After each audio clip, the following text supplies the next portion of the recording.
Hey y'all, insight number 4. Happy Thursday to everybody. Um, Unless you're watching them on YouTube and then you can watch it whenever you want. But this is the one that'll go up Thursday. Alright, so Oliver Cowdery at the beginning of his thing, remember, if you didn't see the last one, if you're reading in a book, there's a little star there at the end of 71 and it takes you down to here and over here. It looks like a lot to read because it's little print. So if you're a person that needs glasses, please wear them. But obviously you can, go over it. It can be found on digital devices, as I've said in all of these. I think that it depends on your device, and we found that varies between devices in our household. Some of them are easy to find this on, and others are not. So if you can't find it on that, go find it in the book. It's really a beautiful read. But he starts it off saying, "These were days never to be forgotten. To sit under the sound of a voice dictated by the inspiration of heaven awakened the most gratitude of this bosom.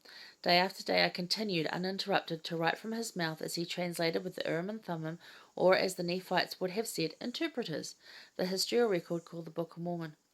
So this is Oliver talking and giving the beginning of his account of what happened, translating for Joseph and getting the Aaronic priesthood.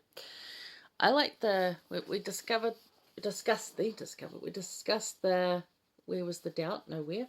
But this last paragraph here, I just love the words that he uses. So I'll read you a little bit of that because it is, when I'm recording this, it is read aloud day. So let's read aloud.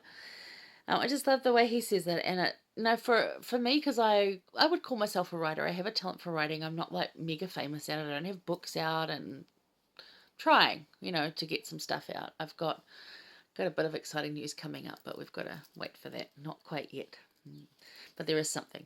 But I draw inspiration from people who write so eloquently. Melinda Wheelwright Brown, she's one of them. She just writes so eloquently beautiful. Elder Holland writes just amazingly, so eloquently, so inspired, so just like it makes words into poetry. Like they were describing something, you can see it, you can smell it, you can feel it. It's a talent to have, and they're very good at it. Oliver Cowdery was one of those people. But this last paragraph, I'll read you a bit of it. He says, "I shall not attempt to paint to you the feelings of this heart, nor the majestic beauty and glory which surrounded us on this occasion. But you will believe me when I say that earth, nor men, with the eloquence of time, cannot begin to clothe language in as interesting and sublime a manner as this holy personage. No, nor has this earth power to give the joy, to bestow the peace, or comprehend the wisdom which was contained in each sentence as they were delivered by the power of the Holy Spirit." And that's so true, because this message that they had was coming right from heaven. And he's saying that nothing on this earth could ever give that joy or that peace. No words that we have can adequately explain this. Joseph Smith was once said about that, the words we had, the language we have, were a narrow little prison. And I felt that. I've had emotions and I'm like, there are just no words. I just feel it. I don't have words for it. And it's very frustrating at times. So I really appreciate the talent that people have that can put stuff down to make it easily understood, but also beautifully put. So over there. But anyway, let's get back to our topic, which was, have you experienced days never to be forgotten? Now, even if they were days of bad experiences, look for the Lord's hand in helping you, because when he said there were days never to be forgotten doesn't mean that they were perfect or that they were without tribulation or trial. Oh, look, I've got fun makeup there. Say, look at that. Days never to be forgotten. The day when I fixed my makeup on camera. Okay, because we're real around here, right?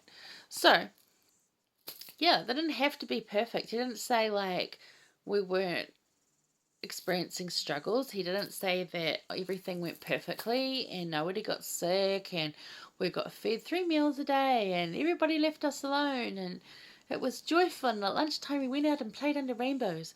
No, he didn't say that. He said there were days never to be forgotten. Days never to be forgotten are usually days full of growth and change and learning.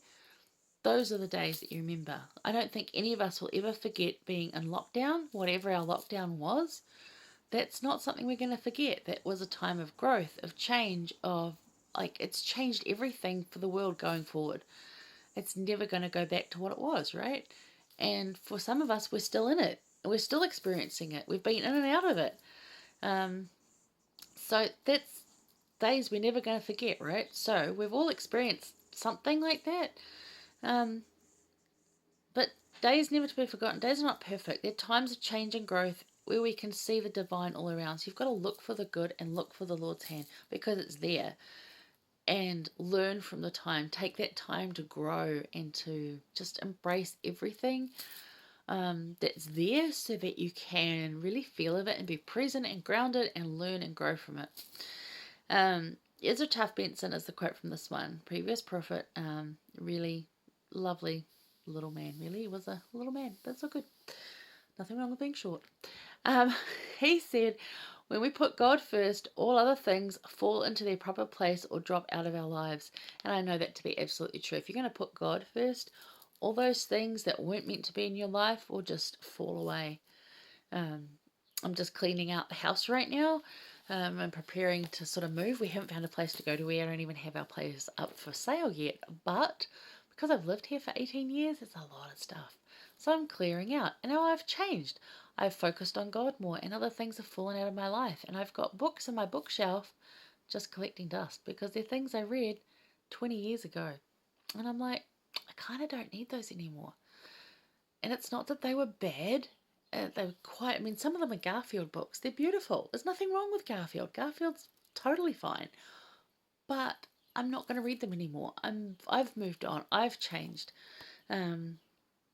They've fallen into their proper place, which is of the past. Not bad, just of the past. So what I'm saying is, what Ezra Taft Benson here is saying as well, is just because it's not in your life anymore doesn't mean that it was a bad thing ever. But if it was a bad thing, then it's gone too. They don't necessarily have to be bad things, and good days don't always mean that you're going to remember them. We have some brilliant good days, and I can't remember them, but I remember the hard ones. So, days not to be forgotten. And, focus on this. When we put God first, all other things fall into proper place or just drop out of our lives if you're putting God first. And, it's what I said to the family member I was talking to yesterday.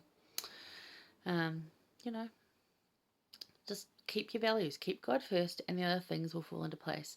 And it's really hard to do sometimes because it's what we want. We're thinking what we want. It's like, no. Focus on God. It's better for you, even if you can't see it right now. I know, it's really hard sometimes. All right.